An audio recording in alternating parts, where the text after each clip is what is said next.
morning. Good morning. Good morning.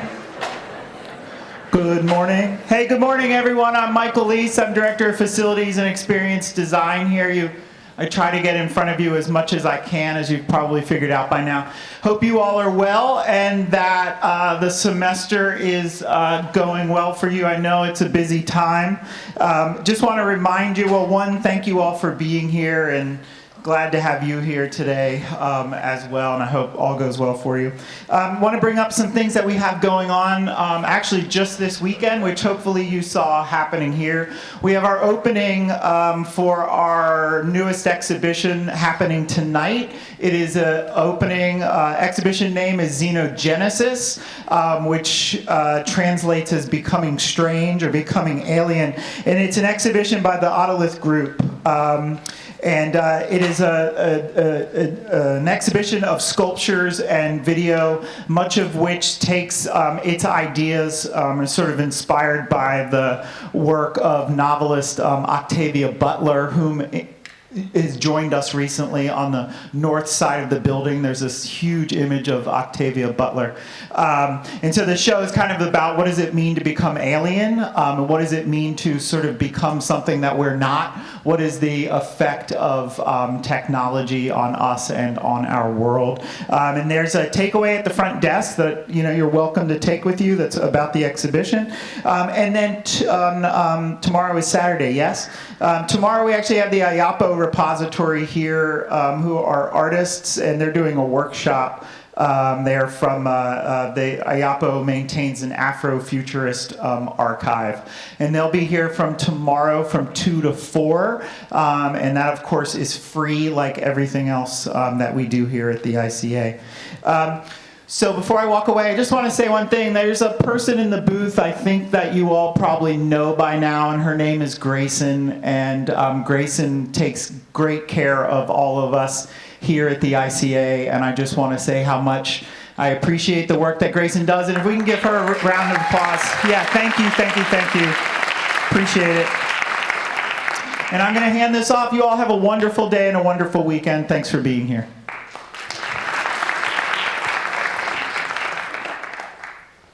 Hi, everybody. Good morning. My name is Fumi. I'm a second-year copywriter.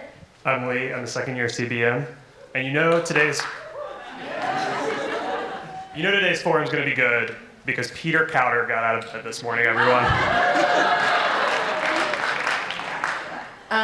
When I graduated from undergrad, I didn't have a job, which sucked. And the only thing I really knew about myself was that I definitely wanted to go into this industry. So I amassed a list and I sent close to 100 cold emails, and no one responded, which makes a lot of sense because at the time I was fresh out of college and I didn't really have any skills and I didn't really know what I was doing with my life and all of those things at once. And one of the people who did respond was Alain and his team at Sylvain Labs.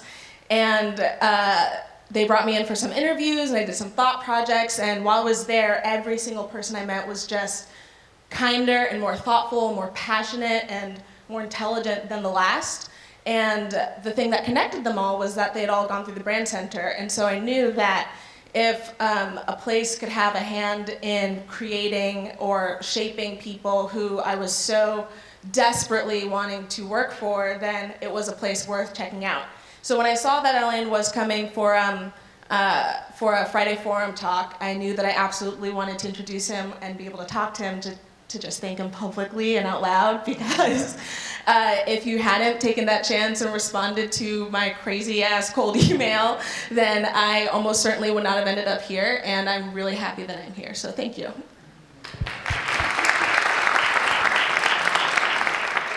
I was lucky enough to work at Sylvain Labs this summer, where I saw the passion that they pour into every single project.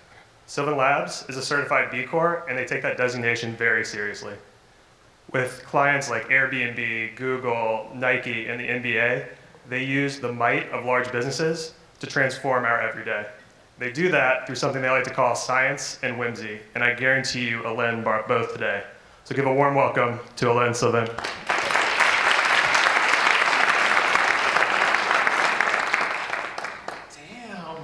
That was an amazing introduction. I feel like I should go home. What's up, Richmond? What's up? I'm so happy to be here. I said, what's happening? How are you guys? Yeah. It was better the first time. It was better. How are you? Are you guys good this Friday morning? All right. I'm super excited. Is this mandatory? Is this like something you have to do? Yeah. It is. Okay. All right. All right. Got it. I love the intro. Fumi was so nice that you remember that story. I had chills when you told the story because I remember when you showed up. And Lee, that was amazing. I feel like I should just sit down. But anyway, I'm really excited to talk to you guys about some stuff. And this is actually the 4th time I've done Friday Forum over the years. And I've learned a few things, and a lot of people have told me things. Things like, don't just do your credentials, don't just brag and show your work. Don't make too much of a canned presentation, things like that. And so what I thought I would do today is just kind of give you a snapshot of what's in my brain. I do talks around different places at conferences, so I'm going to do a little bit of what you might see when you're out in the world in a conference or something like that. So I'm going to do a little bit of that. I'll do a little bit of about Sylvain Labs and some of the work we do. I'll also talk about our side hustles and that sort of thing. So keep me honest, call me out, raise a hand if you have a question. This isn't meant to be so one way. Anyway, this is Sylvain Labs. That's our logo. We're a strategy and design consultancy, and which we spend a lot of time on this slide. How do we describe ourselves? And we are what you might call an innovation consultancy. Most of what we do is in the innovation space, helping companies think about the future of their products, how they evolve, think about pipelines, think about new product ideas. We also do a lot of brand strategy work. Thinking about what is the brand, who is it for, where does it fit in the world. We're a certified B Corporation. Do you guys know what that is? No? Damn. Certified, we work hard to get that certification. Certified B Corporation is a certification that's granted to companies that place social impacts and sustainability at the core of their mission.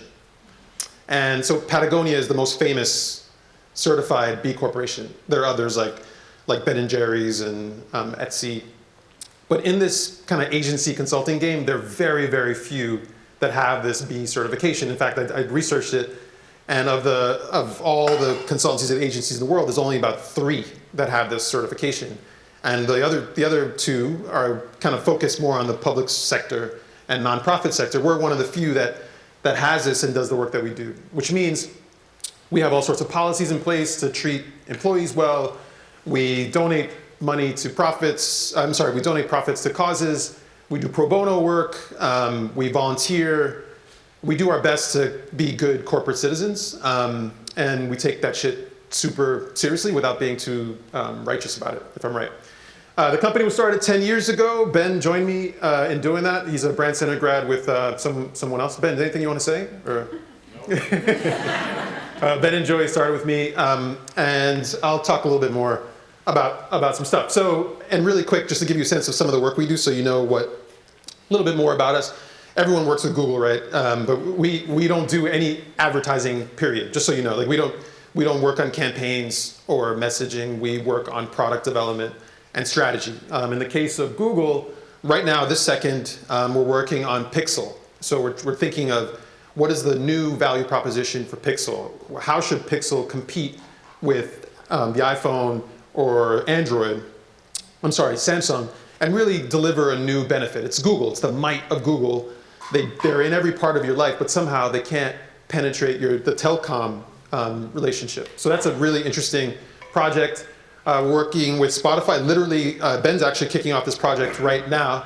And it's not confidential. They're launching a new high fidelity product, meaning decompressed music or uncompressed music that basically sounds like what the artist intended. So really, really full sound. Right now, the music you listen to on Spotify is highly compressed and streaming, so you don't really get the full range of the sound.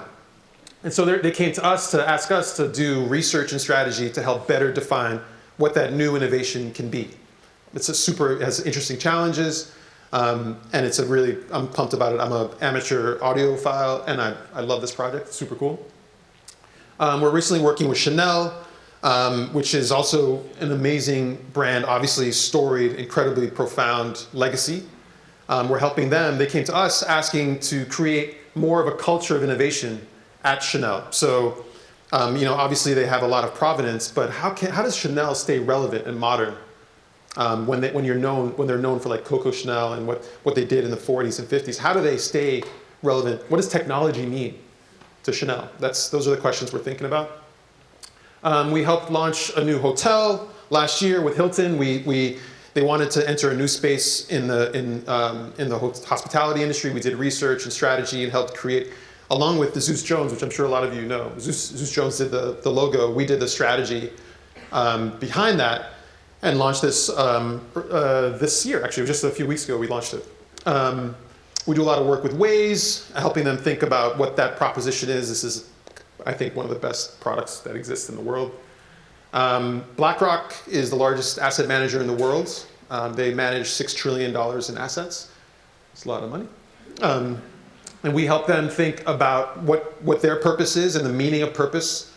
Everyone's talking about purpose these days. Personal purpose, corporate purpose. We help them kind of deconstruct that. We do a lot of work with General Motors. We have like a 3-year retainer with them where we help them develop new product ideas. Product ideas related to the driverless car, to the connected car. We do that with a lot of research. And this is an example of a research video we did where we traveled the country, went in people's homes. And I think Ben did this himself. And we talked to people about their needs in the car and beyond the car. We also, I'm sorry for bragging so much, but I want to give you a sense of what we do. This is not meant to be braggy, but we helped develop this jacket with Google, a partnership with Levi's called Jacquard. It's a wearable that lets you interact with your technology in an interesting way. And then we worked with Airbnb to help launch their luxury product last year. How does Airbnb do luxury? Like people that want to spend $10,000 a night, are they going to go to Airbnb? Interesting question, right? So that was a fun project. We've hired, between interns and full-time employees, we've hired probably 12 Brand Center, or maybe more than that, 15 or so Brand Center students over the years. I was on the board for 9 years.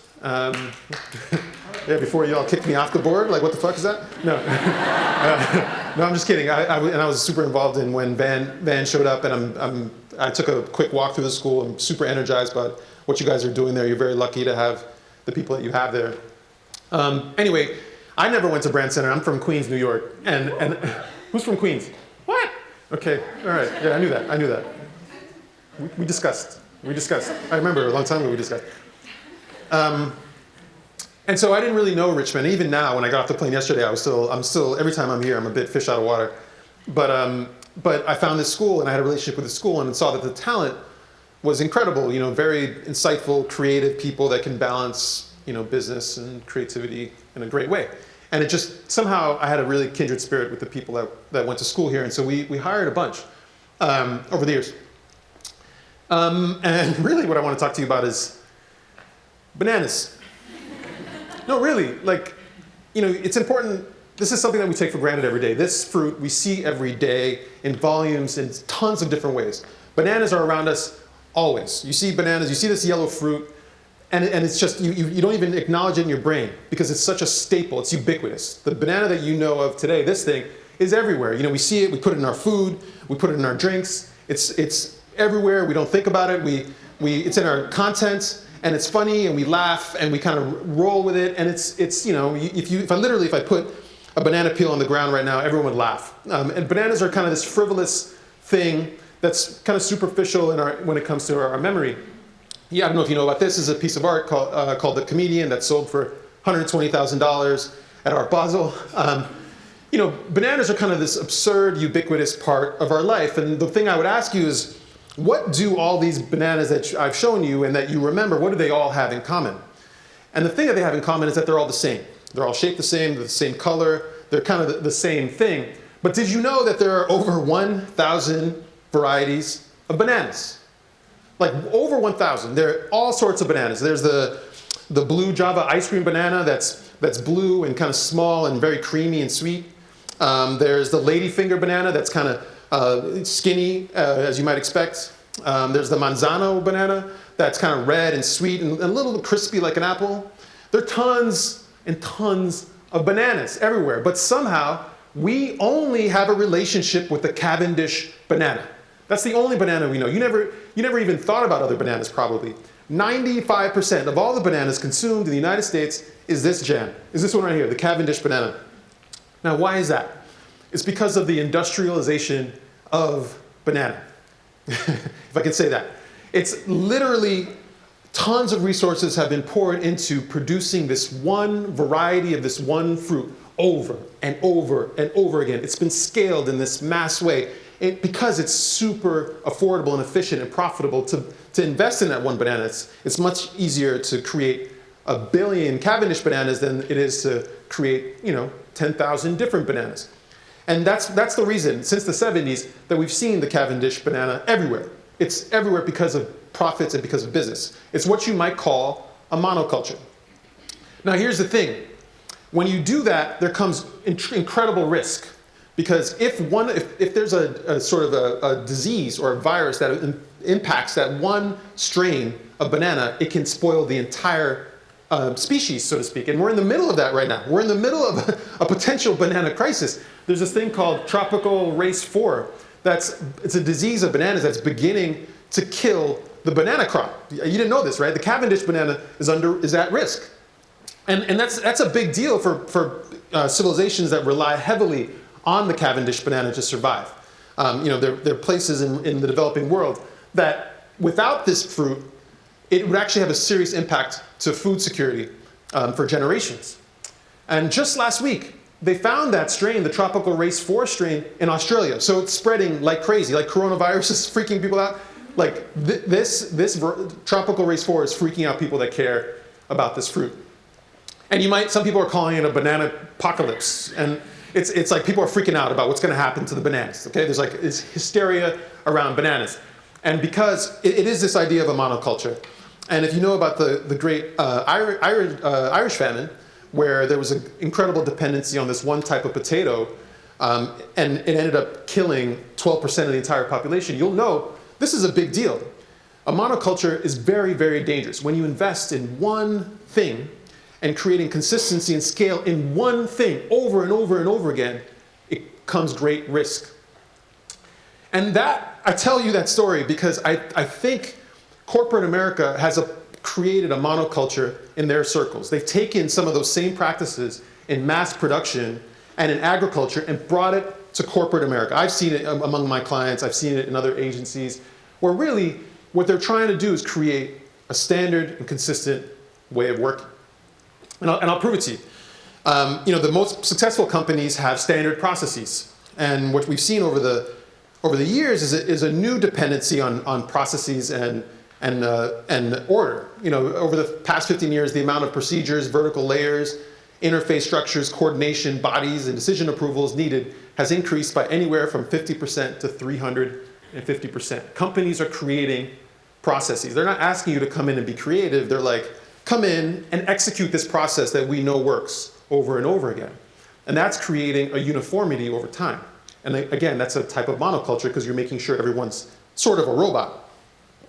Or, uniform teams. There's a euphemism out there called cultural fit. Is this person fit culturally? And what you're really talking about there is, does this person act, look like me? Do they come from a similar place that I do? And so culture fit is kind of a buzzword, but with that, what we're finding are people are hiring very, very similar talent. And I'm not only talking about race. Race is obviously an important part of this conversation, but it's also about school. It's about going to school in general, like private education in general. It's about speaking English. It's about growing up in the city or not in the city, in this country or not in this country. We have a natural affinity to people that look like us or have similar experiences, and that only fuels the monoculture. And then there's behavioral programming. There are many companies you start and they'll put you in an indoctrination, like an orientation, quote unquote orientation, which is really like just act like the rest of us. It's like a behavioral modification. And Facebook's famous for this. They have these very kind of rigid ways to get indoctrinated in the Facebook way of life. And if you look at those three things, so what is that? Standard processes, uniform teams, behavioral programming, that to me really feels like you're cultivating something very specific. It feels like you're cultivating something like a monoculture, and you might even call it a cult. There's a reason the word cult is what it is.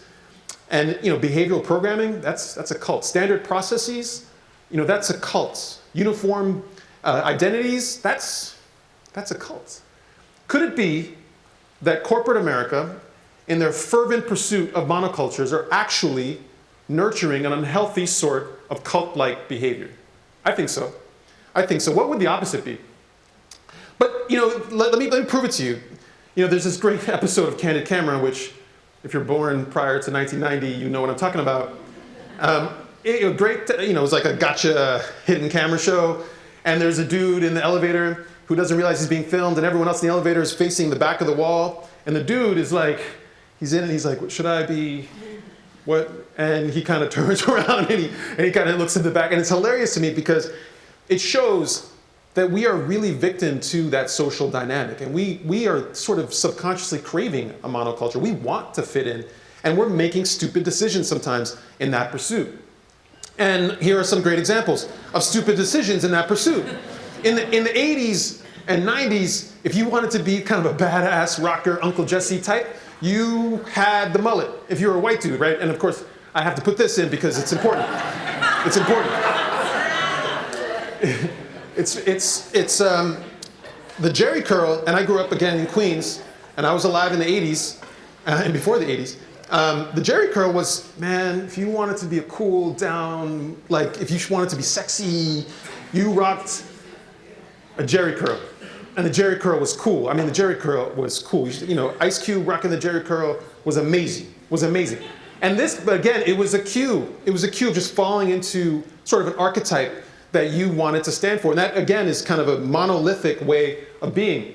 And this goes on. I mean, I can bring it to 2020 if you want me to. Instagram face is a thing, right? It's like, these personalities that are trying to emulate the Kardashians or the look of a certain, cosmetic look. That is very much part of a sort of uniformity or monoculture that's perpetuating itself online. Or if you want to be a serious SoundCloud rapper, you need tats on your face, you need multicolored dreads, and it's a thing. Like you just buy into it and like, oh yeah, I'm down, I'm it, I'm like part of it, I'm with it. And it's again kind of this thing, and oh yeah, oh I went there. Oh yeah, I went there. Yes I did. I went there. Ice cold, right? Ice cold. That's right. That's right. What? Yeah. Is anybody in this room on this page? Yeah. Okay. All right. My question to you: monoculture? To peer pressure? To what? And I say this in jest, right? Obviously, the school, especially within the last year or two, has done incredible work to diversify itself. And I'm saying this playfully. But it's important to keep in mind, is there space for us to truly flex as the full humans that we are? Truly. And again, I'm not talking about the sort of diversity that we talk a lot about when it comes to race or gender or sexuality. The full identity of who we are. Is there space? And how do we celebrate that space? Is the point to demonstrate what unites us, or is the point to demonstrate what makes us unique? And that's a little bit of how I view what a polyculture might be. And a polyculture is a healthy agricultural environment where there's diversity, there's less dependence on a singular way of thinking or breeding something. And I don't need to tell you that sort of approach is actually really smart business. And again, I'm not only talking about racial diversity or gender diversity, I'm talking about truly authentic, committed, unapologetic space for difference. And the simple business argument, right? Diversity can improve the bottom line of companies and lead to unfettered discoveries and breakthrough innovations. This is not just wishful thinking, it's the conclusion drawn from decades of research. We know diversity is good for business, but it's also very, very hard. Here's another quote. People feel more effective in homogeneous teams, and people feel more confident in homogeneous teams. To make diverse teams work, people have to work harder. having to work really hard activates the brain threat response. This is not easy. It takes work. It takes generations to have a tolerance for real diversity. And again, I'm not only talking about race. There's a trap in this conversation where people only talk about race, which is something I think about all the time. But there are many other dimensions to this that we have to keep top of mind. And that's why I like to talk about Sylvain Labs in this context. We too have the risk of falling into monocultures. We've made mistakes, but we value this kind of ruthless pursuit of diversity in our hiring. We look for people that are very different. We've hired people. We hired a full-time chef who had never worked in an office before. Sarah started out as my assistant 7 years ago. She was a circus performer. That's her right here. And now she's a principal at the company and director of operations across all of our offices. We've hired all sorts of people. We have parents. We have, my dad actually works here, which that's my dad. There are either brand center people all over this. We have people from all over the world. We speak something like 17 different languages. We look for difference in experience. We like side hustles. We like people who can kind of talk about what makes them unique. And it's a challenge. If you're from the United States and you're from the mainstream, if you're like a straight white dude, sometimes you're like, where do I fit in a place like this? But again, diversity is much more complex to that. And there is a sort of otherness within everybody that we need to activate. And that's kind of what my key point is today. But as long as I'm talking about Sylvain Labs, because you insisted that I do, I'll show you some quick examples of how we assert this, right? One thing is where we show up. So I'm from New York, and we're headquartered downtown New York. You're welcome to come by. We're doing an internship this summer, by the way. I'll talk about that later. We have an office. Our second office was in Richmond, where Ben wanted to move back to, and we have about 5 people. How many people do we have in Richmond? 5. And then we have Amsterdam. So why these offices? For one thing, it's because Ben and Murph wanted to move down here, Richmond. But another reason was the fact that our office is in Soho, very cool, hip part of Soho. I live in Brooklyn. We don't really understand the United States the way we should. There's a real arrogance and, again, homogeneity in that bubble of liberal New York City. And what we gain in Richmond, having a presence in Richmond, is have a greater intimacy with what's important to the rest of the world. And the work we can do with Richmond is incredible. Many times we'll have clients who are like, but you don't necessarily speak to our audience. We want to sell in Walmart. Like, there isn't a Walmart in New York City. Like, how do you understand it? And we can very quickly demonstrate a real understanding of that audience by having this presence. And we do research down here really often. It's funny, if you look at some of our research programs, you'll see we'll do New York and Richmond, because you kind of capture a nice balance of the world. So why Amsterdam? Amsterdam is an incredibly diverse, design-driven city, English-speaking. We were doing more and more work across Europe, and we decided to open an office there a few years ago. We have, how many people do we have there? 5 or 6? Katie lived there in Amsterdam and then moved to Richmond.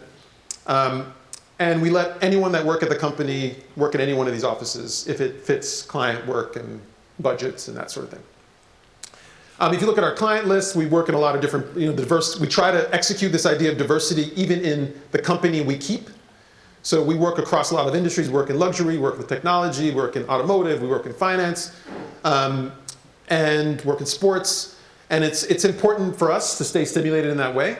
I don't think we have a singular industry or a singular company that occupies more than 12% of our revenue.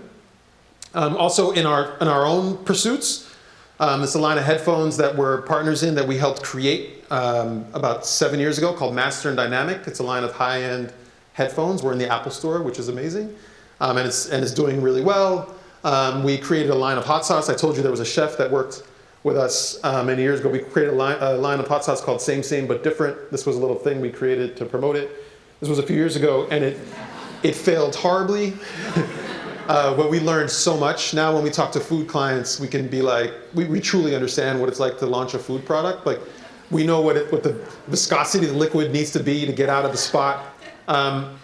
We have a podcast that Joey created, and Aaron and Jess, called Critical Nonsense. I love that title. I think they killed it. When they had the idea for it, I was like, no one needs another podcast. And it turns out to be one of the best things we ever did. And you should all check it out. I'm so proud of the team that did it. And they did it completely on their own. It's incredible. We also celebrate people's side hustles. So Gretchen, who worked with furniture on the side, and I think she's like 26-year-old. She would work with, furniture on the side. She was making shelves and coffee tables. And when we moved to our new space, which is huge, we couldn't really afford a nice conference room table. And I asked Gretchen, I was like, Gretchen, do you think you can make us a conference room table? And her eyes got big, and she had never made anything like that. And she literally built us this conference room table in the office over the weekend. And it was not one weekend, several weekends. Actually, I think we might be live streaming in the office right now. Like, Gretchen, you took a long ass time to get this shit done. She was like, I can do it in 10 days. Yeah, totally. And it was like a month and a half later. No, but it was all good. I'm so grateful. I'm so grateful for it. But how many places would tolerate someone's side hustle in this way? And even one day she's going to leave, which will be sad, but this will still be here. We will celebrate Gretchen's side hustle forever. And we have versions of this throughout the company. There was Anka, who created a line of these ceramic earrings when she donated profits to Georgia, the country where she's from. Like, we helped her do that. We do other stuff. We've written books. This book called The Dots, which was about influence. We made a documentary called Some Kind of Quest, which was about an eccentric train museum dude. We made a music video. There was a guy that worked at Sylvian Labs, Daniel, who was a far better musician than he was like an assistant, which is what is his job. And it was like, he was on The Voice, the show The Voice. He was a candidate on The Voice. He was on Pharrell's team on The Voice. And he had this side hustle interest in music, and we helped him make it. We helped him produce this. It was like Friends of Mine in Paris, and we put this together. I forgot how much I like this song, but it was super cool. My family's from Haiti, and we did a pro bono project for this nonprofit called Enseigne pour Haïti that was about an education nonprofit. I'm super proud of that. This was like the only project I ever showed my mom, and she was so moved by it. And we also, I'm almost done, and we also have a lot of fun. So we take a trip every year. We went to Puerto Rico last year. The year before that, we went to Mexico City, which is what I think this is. The year before that, we went to Barcelona.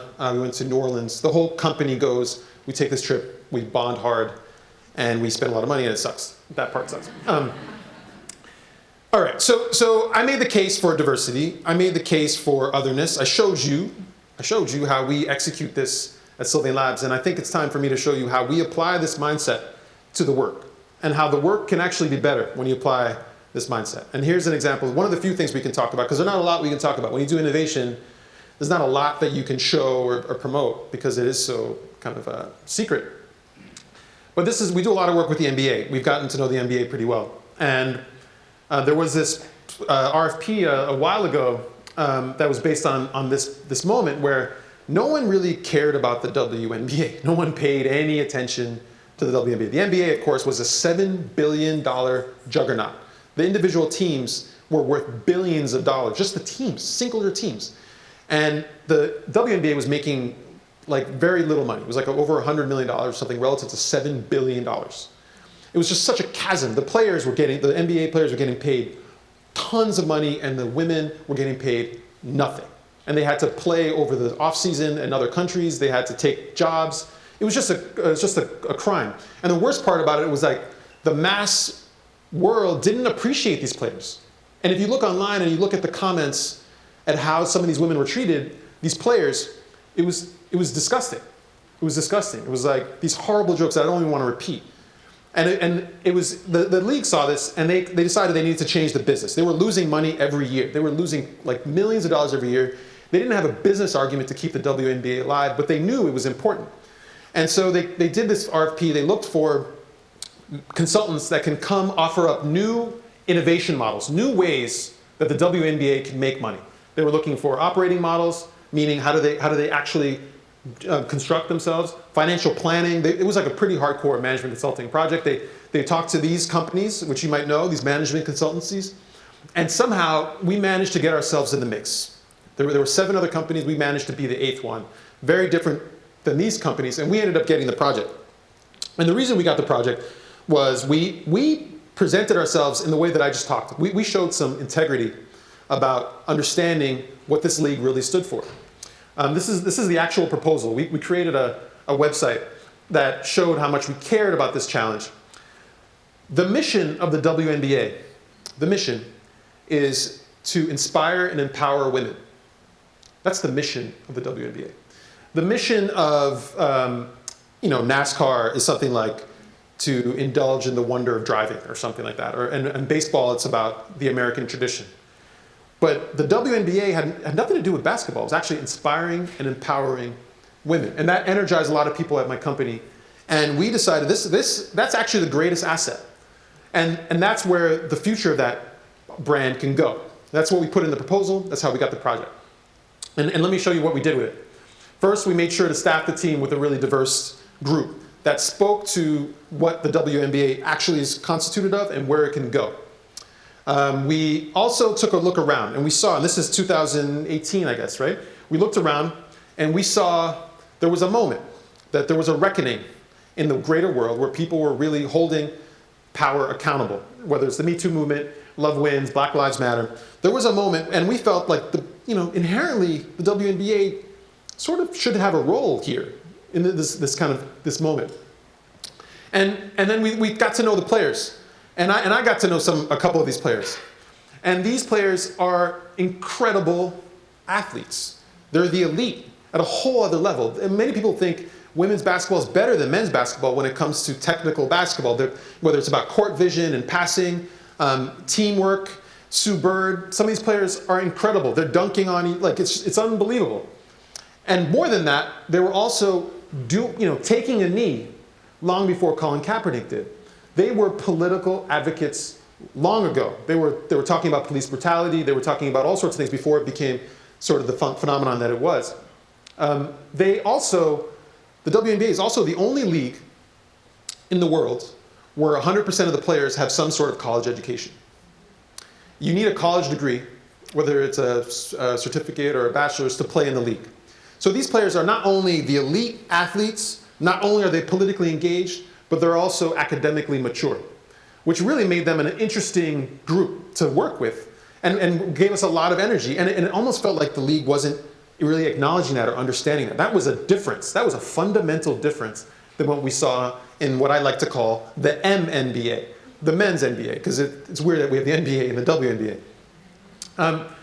And so we identified a target. We looked for a design target, and we felt that young people that had diversity and political progressiveness at the top of the priority was our target, and that they existed in many places. In every market that the WNBA cares about, you had this group of people that were highly influential, cared about otherness, and if you put the WNBA in front of them in the right way, they would get energized. And we went out, we talked to these people. We did these really intimate ethnographies and one-on-ones in all the cities that we cared about.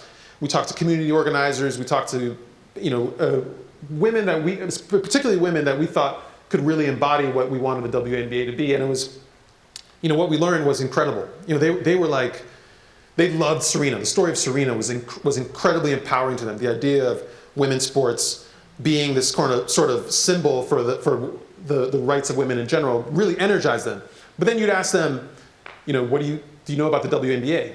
And they were embarrassed. They were like, oh no, I actually never even thought about that. And then we learned that's an interesting opportunity. How can we connect them to this greater cause?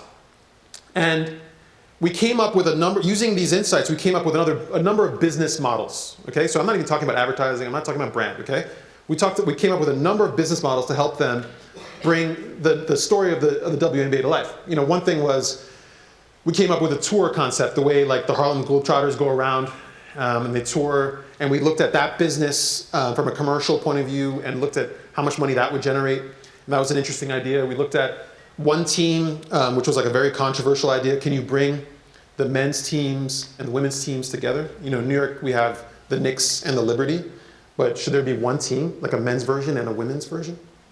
This exists in the Premier League. Manchester City has a women's team and a men's team. And we thought that would be interesting, very controversial sort of thing.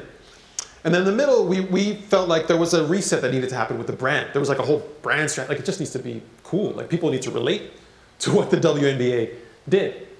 And so this is how we presented some of these ideas. And we threw in a lot here. So this is the example of some of the things we showed with the tour concept. We were like, you could travel.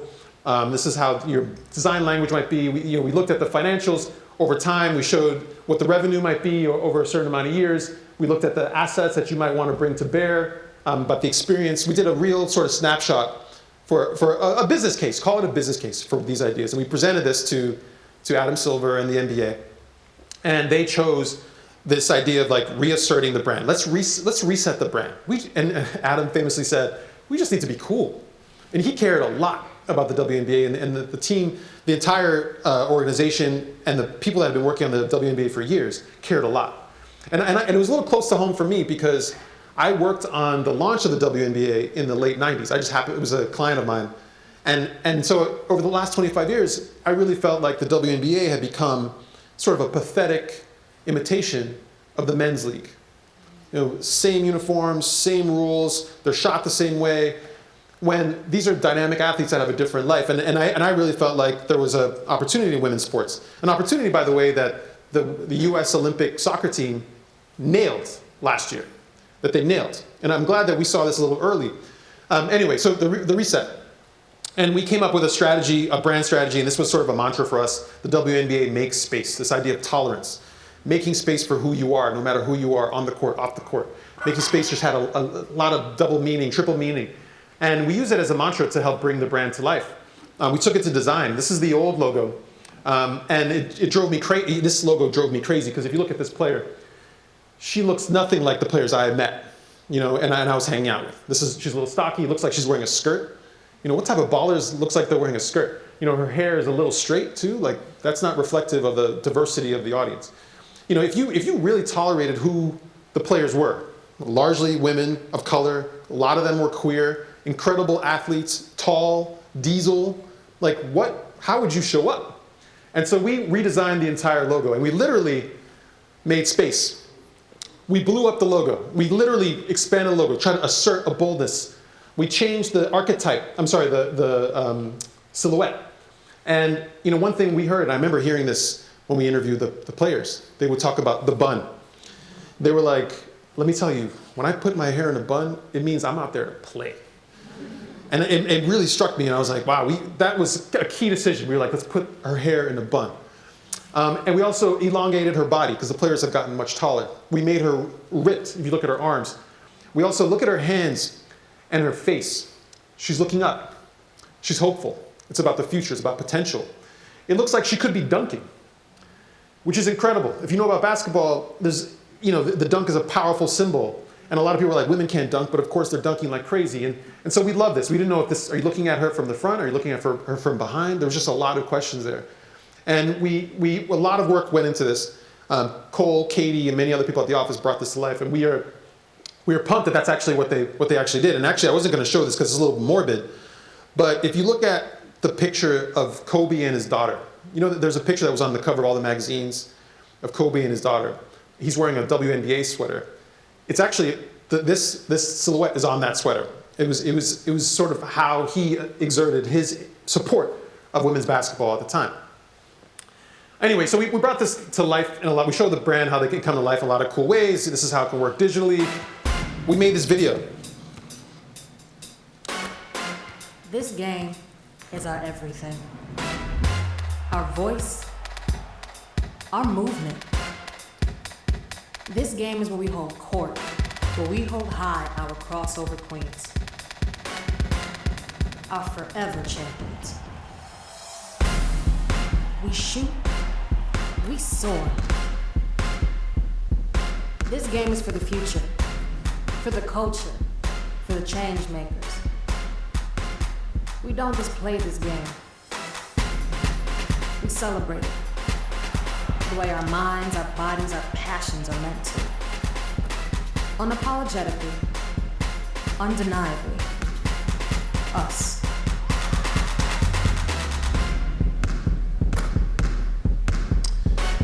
So I show this to you because we did a ton of strategy work. Tons, right? Like, we did tons of strategy before this. We spoke to players, we did all sorts of research, and that was the bulk of our project. That was most of what we got paid for. And at the very end, we were like, oh, we kind of want to be part of this coming to life. So we were like, can we do a spot?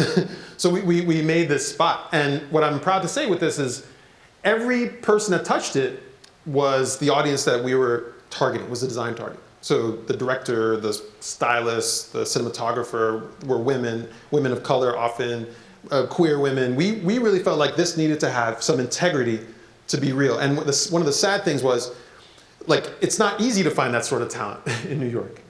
And it was just a great moment to really rally around a common cause. And anyway, we launched it. And we also recommended, this stuff didn't happen, this is a spec. But it gives you a sense of some of the stuff we were trying to push for. We were like, can this be a fashion brand? Can the WNBA be a fashion brand? That would be dope.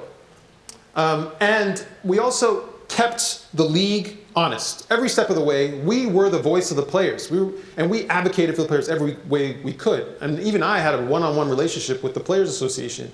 And they would ask me to speak. I didn't mediate the CBA agreement, but we were there. We were informing that point of view in the league. And they ended up hiring Kathy Engelbert, who was the CEO of Deloitte, actually. She's a big corporate player. And she was a basketball fan and player. And she came and led that CBA agreement where they changed their entire relationship with the players. Now the players get paid something legit. They have ownership, they have privileges and opportunities, they're getting job opportunities, they're doing internships with NBA sponsors over the summer, they're going to Nike, learning how to be entrepreneurs. The whole fabric of what the WNBA changed, and I believe our project was the beginning of that. And that's what the work we try to do. You know, take our point of view, take who we are, create new opportunities, new product opportunities, new business opportunities, new brand opportunities, and bring it to life and have some sort of cultural resonance. That's what we try to do. Easier said than done. Okay, that is not easy. That's not easy work, but we care. We care. You know, when you respect the other, it's sort of become, or when you pay attention to the other, it's sort of become this trite pop cultural thing. You know, like fish out of water, I talked about that before. You know, we look at it and we laugh. You know, it's a kind of an interesting phenomenon. It's all about the hardships of being on the outside, but it really legitimately is hard. There's all sorts of science that proves from a primal point of view, if you're around people that don't look like you or necessarily respond to who you are, you actually have biological responses to it. Your heart rate increases, your blood pressure increases, you get anxious. It's hard to kind of nurture these environments where you activate otherness in yourself and in other people. And so many of us mask our otherness in the mainstream. This stat disturbs me. 61% of the workforce masks aspects of their identity at work. It's so sad. You know, it's easy for me to say, you know, my name's on the name of this company, and it's easy for me to be myself. I can kind of be myself. But to think that there might be people that I'm working with that feel like they have to sort of mute their real identity is disturbing to me. So, you know, that's something that we work to change or improve. Because when you find that otherness in yourself and in other people, you actually find a sort of superpower. Really, I believe that. The pursuit should be finding the otherness within. And when you find the otherness within, and you bring it to bear, unapologetically, the power is tremendous. And there are all sorts of great examples of that. Whether you want to talk about an old school example like Mr. Rogers, who was unapologetically embracing the notion of unique identities or mental health or empathy at a time when you didn't have that on TV. That's what made him unique and different. Or even Cardi B. You know, I'm from the hood. I speak how I speak. I am how I am. I do not choose to be famous. People choose me. Unapologetically finding the voice of the other, and then in turn it being celebrated and rewarded in the mass mainstream. That's a bit of what I'm talking about. You know, what is your other? What is your other? You know, for me, you might say my other is that I'm a black man. You might say that, you know, I'm a dad. I have 3 kids. You know, you might say tons of other things, but what you might not say are some of the things that are less obvious. You know, things like, I don't know, I'm an avid chess player. I'm obsessed with chess. I play chess all the time. Things like I've traveled, or I speak a couple of languages. Like maybe that's something interesting. And I don't mean to brag, but we all have these stories. We all have these stories. You know, whether your family comes from the military, that gives you an incredible perspective on discipline, on nationhood, on loyalty, on community. That is something that is a sort of other. Whether it means you grew up in nature. You know, I can't relate to that. You know, I grew up in the hood. I grew up in Queens. You know, if you grew up in nature and you have a relationship with animals and the you know, trees and grass, like that's an otherness that I crave to have around me in my work. So my challenge to you is to find your other. My challenge to you is to find your other. Find your banana. What's your banana? My name is Alain. I'm the founder and CEO of Sylvain Labs. I hope you guys enjoyed this, and thanks for your time.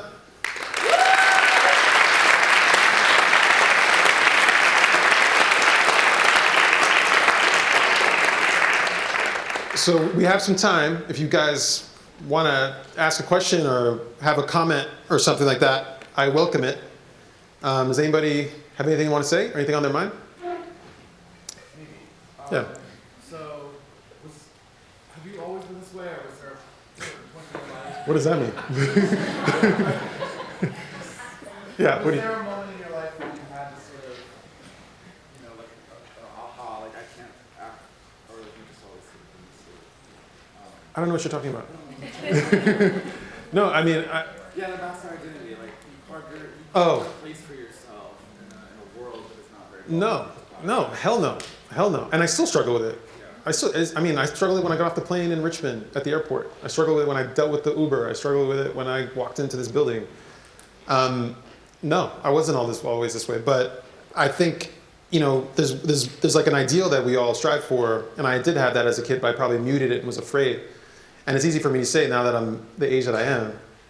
Truly, like I have a privilege to kind of have this space that I didn't have before. You know, I have power, I have money. Things are different than they used to be. But I like to think no. You know, my parents were great in this way. They were really they put me in front of great examples and mentors and that sort of thing. So, yeah, I don't know. Anything else? Anybody? When you work with brands like Viacom or different brands, like how do you deal with protecting your brand or your company and like the diversity and like what you stand for as a company, and then keep that separate from maybe some of the things that those companies? Oh, I think about this a lot. The question was, you know, how do we keep some integrity in ourselves when we work with clients that might be making, you know, bad decisions, let's say. You know, we work with Google that violates certain data privacy rules. We have PepsiCo on there that is, you might say, contributing to the obesity crisis. There are other examples, you know, that are perpetuating, you know, maybe images of otherness that we don't like. And we're very, very careful about the clients we choose. And what we look for are opportunities to change that.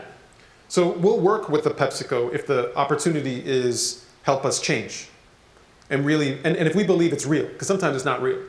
But if we believe it's real, then we'll contribute. And we've been wrong before. We've been wrong before, where they're like, this is a real commitment. You know, I'm going to tell you this one story. And the social media person, don't talk about this, okay? This is something I'm not supposed to be talking about. We work with PepsiCo on Aunt Jemima. Who here knows Aunt Jemima? Oh, see, everybody knows Aunt Jemima.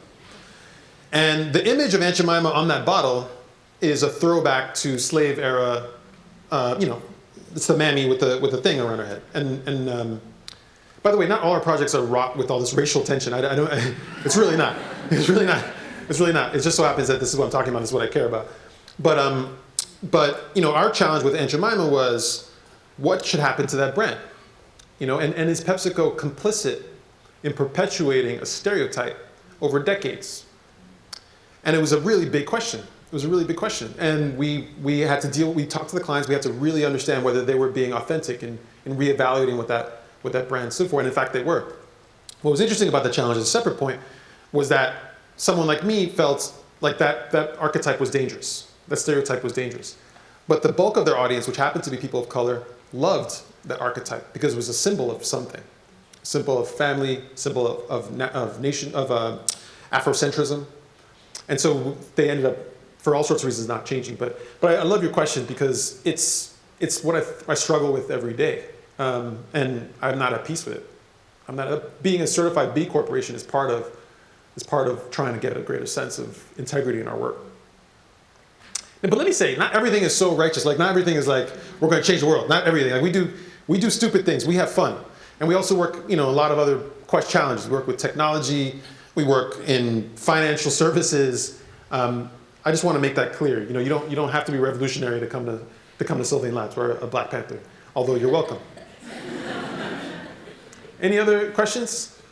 I love that your company embraces this diversity, this polyculture mentality. I'm wondering, just with cultivating different perspectives in the company, do you inevitably get conflict? And how do you sort of manage that to no conflict? Yeah, interesting.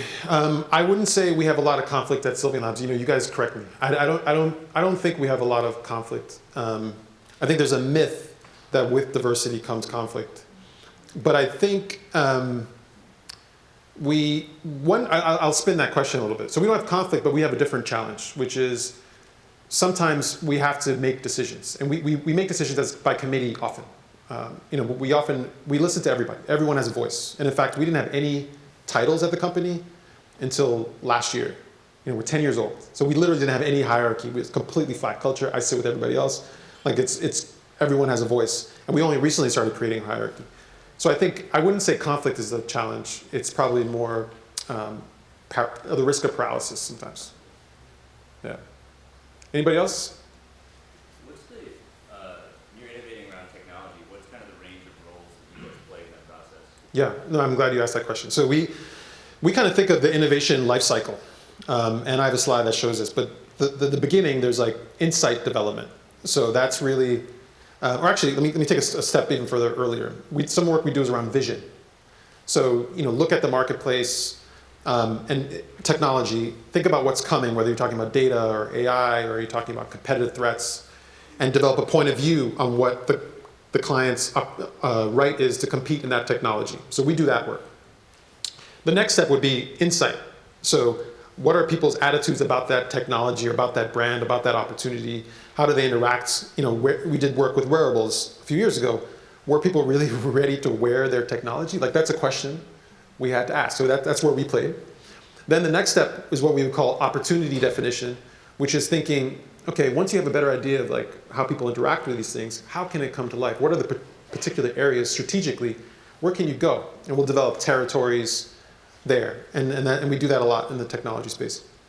And then from there, we'll do some idea development, right? So what are individual ideas? So if I was to use a real example, because Pixel's top of mind right now, like what does Pixel stand for in your life, in Google's portfolio, relative to everything else they do? That's the vision project that we're working on now. What's the value proposition for Google?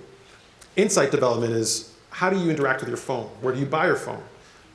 How would you consider a Pixel? What is it within a Pixel that you would value over anything else? And then we'll do the opportunity definition. Okay, so Pixel could be a few things. Maybe Pixel isn't a phone.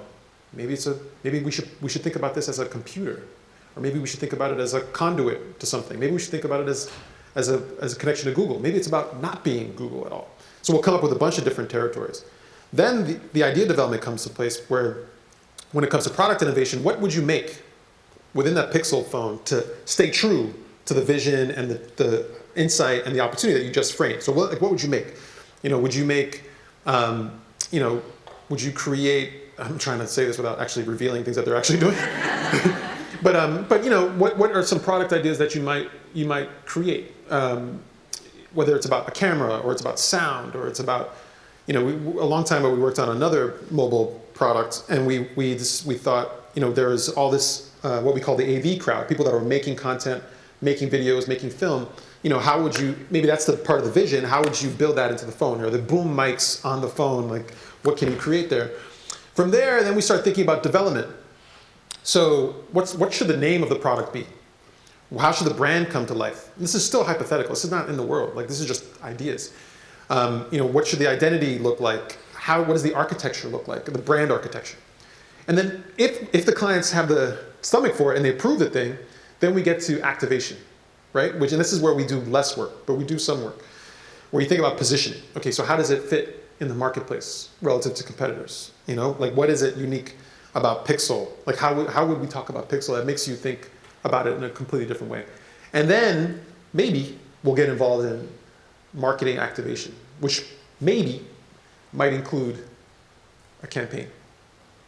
So that's the breadth of the work that we do when it comes to technology. But I will say one last thing.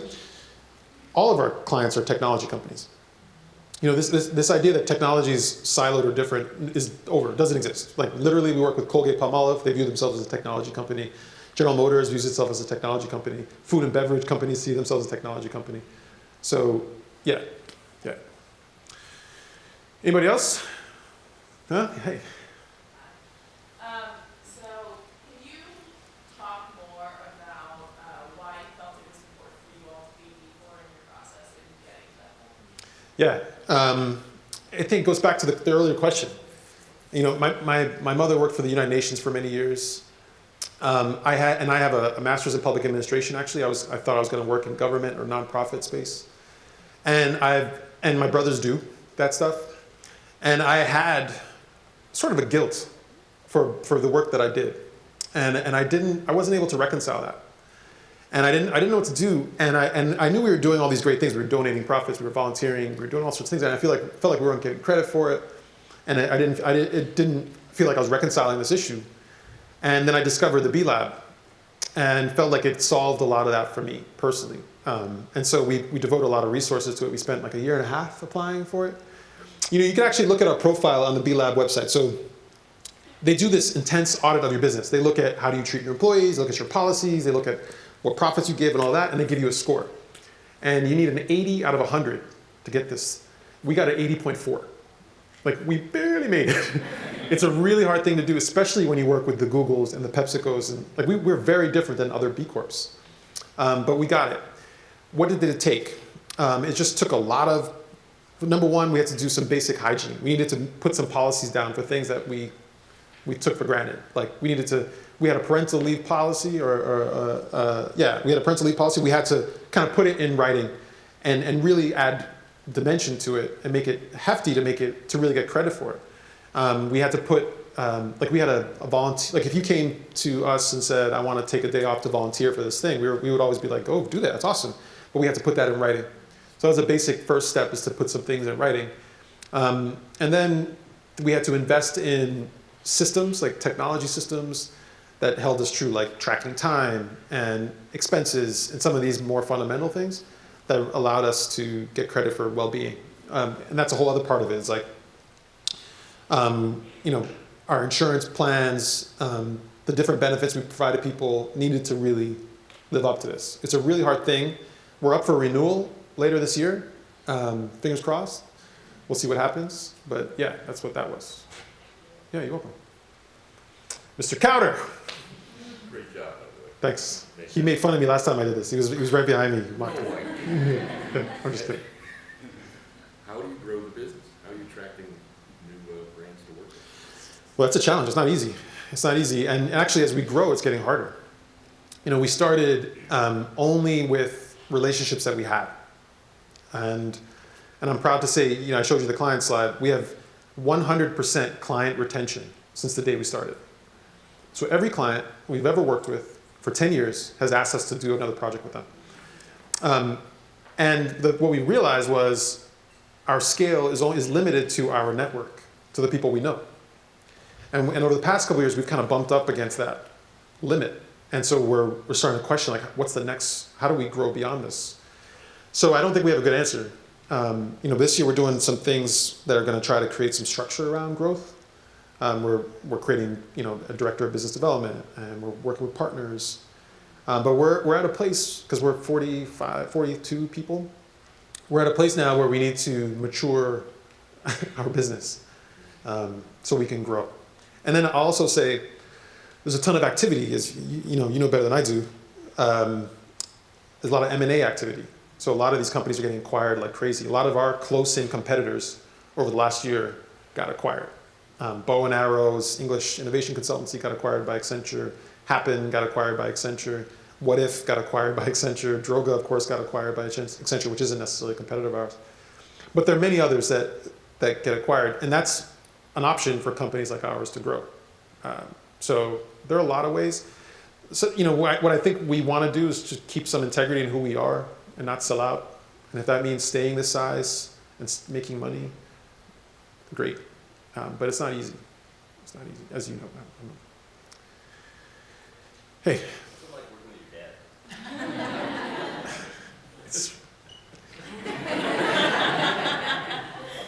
It's rough. It's rough. It's not easy. It's not. I'm not lying. He would say the same thing. It's not easy. But the way I think about it is kind of like, and you know, he's been involved since day one. He's never in the office, thank God. But it's like this. And he's got the things that I don't have. You know, my dad worked in corporate America for a long time. He's very traditional, conservative. He's very good. He runs all of our HR, legal, and finance. And I'm kind of the opposite of that. You know, I'm sort of in the clouds, creative, think about insights and people. And together, that's made for a really, really good balance. I don't think we would have been the size, or we could grow the way we have, if not for my dad. And trust is incredible, right? Like, I don't have to worry about finances or anything like that. And there's great efficiency, but there are a lot of challenges. I went to his house, and he has a place in South Florida, and we went to South Florida with my kids and I. We stayed with him, and it was a challenge to not talk about work. That's hard, right? Especially, you know, my dad's an immigrant, old school, very comfortable with work, talking about work. It's hard to break out of that. So that's a challenge. Who here has ever worked with a family member? Anybody? Shit's hard, right? It's hard. That's another presentation. You should do that. Yeah. Can you talk more about the internship program? Yeah. Yeah, it's a good question. So we only really started developing a real program about a year or two ago. And it's been really great. It's been a great sort of feeder into Sylvain Labs. Eliza was an intern a couple years ago. And what we try to do there is approximate what it's like to work full time at Sylvain Labs as best as possible. We're really not really pandering. Like, we sort of throw people into the fire, sorry.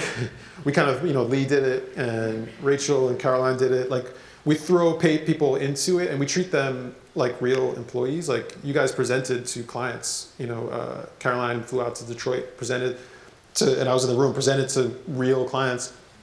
And so we don't sort of pamper interns, which is good and bad. It's good in that you get some real life experience. It's bad in that it's not really structured learning. And we're trying to be a little bit better about making the internship more structured this year, I think. Making sure people have mentors and people to learn from and that sort of thing. Anyway, we're doing interns this year. We'll probably do 5 or 6 across the offices. We're going to do Amsterdam. We're going to probably people in Richmond. We'll definitely look for people in New York, strategists and designers. We have a big need for design. What was that? Yeah, strategy. Yeah, strategists. And I mean, those are really the 2 primary roles at Sylvain Labs. And then we try to make the application process rigorous. But yeah, does that answer? Did I miss anything? No? Yes. I did miss something. What? No? Okay. All right, good. I think we're sending out a link with like more information today. And then if you guys are interested, there's like a first application that you just like kind of a hand raiser that you're interested in participating. And then we'll send an assignment. I forget what the date. I think it might be next week. And you have a few days to complete the assignment, and then we'll review those and go from there. Yeah. You see, I don't do the important stuff at the company. Anything else? Oh, okay, cool. Well, thank you so much for your time.